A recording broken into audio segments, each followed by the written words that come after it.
Asy-Syaikh Murtadha Az-Zabidi rahimahullah dalam kitab beliau Ithafu Sadatil Muttaqin, beliau mengatakan bahwa yang dikehendaki dengan Ahlus Sunnah adalah para pengikut Al-Imam Abul Hasan Al-Asy'ari dan Al-Imam Abu Mansur Al-Maturidi. Belakangan muncul sebagian kelompok yang menisbatkan akidah mereka dengan akidah Ahlul Hadits. Mereka mengatakan bahwa Ahlus Sunnah yang sesungguhnya adalah akidah yang difahami oleh ahli hadis. Mereka membuat dikotomi antara akidah ahli hadis dengan akidah Asy'ari dan akidah Maturidi, seolah-olah Ahlus Sunnah adalah akidah yang difahami ahli hadis, sedangkan mazhab Asy'ari dan mazhab Maturidi itu bukan Ahlus Sunnah. Maka untuk menjawabnya, yang pertama kita perlu pahami bahwa yang dirumuskan oleh Al-Imam Al-Asy'ari dan Al-Imam Al-Maturidi sesungguhnya bukanlah akidah baru. Yang dilakukan oleh Al-Imam Al-Asy'ari dan Al-Imam Maturidi rahimahumullah hanyalah merumuskan akidah-akidah yang difahami oleh ulama-ulama sebelum beliau. Sehingga sebetulnya akidah ahli hadis adalah akidah Asy'ari dan akidah Maturidi itu sendiri. Annahu laysa li ahli al-hadits i'tiqadun khassun bihim. Wa anna 'aqaid al-muhadditsin hiya bi'ainiha 'aqaid sadat al-Asy'ariyah wal Maturidiyah. Sebagai contoh, ulama-ulama Asy'ariyah ketika memahami ayat-ayat atau hadis-hadis yang berkaitan dengan sifat Allah, itu mereka terbagi menjadi dua. Ada yang melakukan tafwid. Nah, metode tafwid ini kebanyakan diikuti oleh ulama salaf, semisal Al-Imam Malik rahimahullah, Al-Imam Asy-Syafi'i rahimahullah, Al-Imam Ahmad bin Hanbal rahimahullah, dan ulama-ulama salaf yang lain. Namun ada ulama-ulama Asy'ariyah yang lain, ketika memahami ayat-ayat tentang sifat-sifat Allah, mereka menggunakan pendekatan takwil.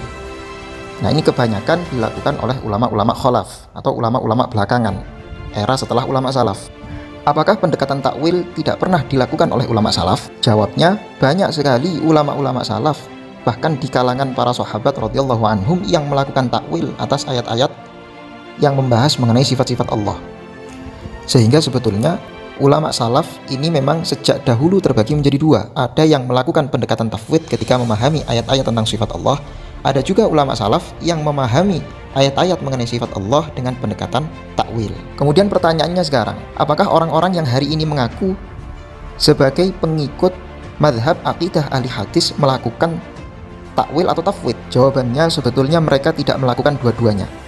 Adapun pengakuan mereka bahwa mereka melakukan tafwid, ini hanya aku-akuan belaka. Sebab kalau kita melihat faktanya, banyak tertulis di kitab-kitab mereka yang masih menetapkan arah bagi Allah, masih menetapkan adanya jisim bagi Allah, dan seterusnya, yang menunjukkan bahwa mereka sebetulnya tidak melakukan tafwid sebagaimana yang dilakukan oleh ulama salaf.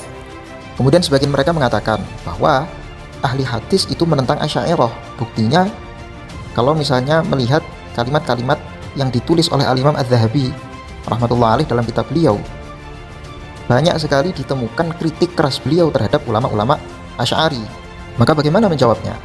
Ringkasnya, jawabannya yang pertama, Al-Imam Az-Zahabi rahimahullah dalam masalah ini tidak bisa dijadikan representasi dari seluruh ulama hadis. Pendapat beliau dalam masalah ini tidak mewakili mayoritas ulama hadis. هناك بعض الأسماء المشهورة مثل الإمام الذهبي من حيث المذهب العقائدي هو للأسف في أيام شبابه كان معاصر ومعايش لابن تيمية، وكان معجبا به إعجابا كبيرا جدا، ولذلك يعني تأثر تأثرا كبيرا جدا بكلام مين؟ ابن تيمية. فلذلك يعني الإنسان المنصف لنفسه ولغيره لا يجوز أن يحتج بأحكام الذهبي على الرجال، لا سلبا ولا إيجابا، خصوصا في الأشاعرة خصوصا. Karena kalau kita melihat mayoritas ulama hadis, ini sebagian besar mereka ini mengikut mazhab Asy'ari dan Maturidi. Sebagai contoh, saya sebutkan beberapa ulama hadis yang mengikuti mazhab Asy'ari.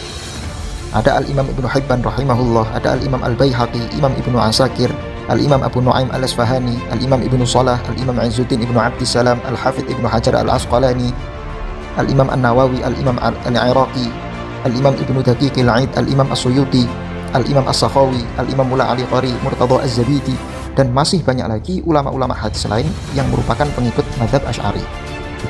Sehingga yang layak dijadikan sebagai representasi atau mewakili ahli hadis adalah ulama-ulama mayoritas di kalangan ahli hadis, yaitu mereka para pengikut mazhab Asy'ari dan Maturidi. Namun yang perlu difahami, orang-orang yang hari ini mengaku sebagai pengikut ahli hadis tidak lantas bisa disamakan dengan akidah yang dianut oleh Al-Imam Az-Zahabi rahimahullah. Karena Al-Imam Az-Zahabi rahimahullah dalam banyak tulisannya ketika memahami ayat-ayat tentang sifat Allah, beliau melakukan tafwid yang tidak sama seperti orang-orang zaman sekarang yang mengaku sebagai pengikut ahli hadis. Di sisi yang lain, Al-Imam Az-Zahabi rahimahullah beliau mencintai sufi, tidak seperti orang-orang yang hari ini mengaku sebagai ahli hadis namun membenci sufi. Wallahu a'lam bishawab.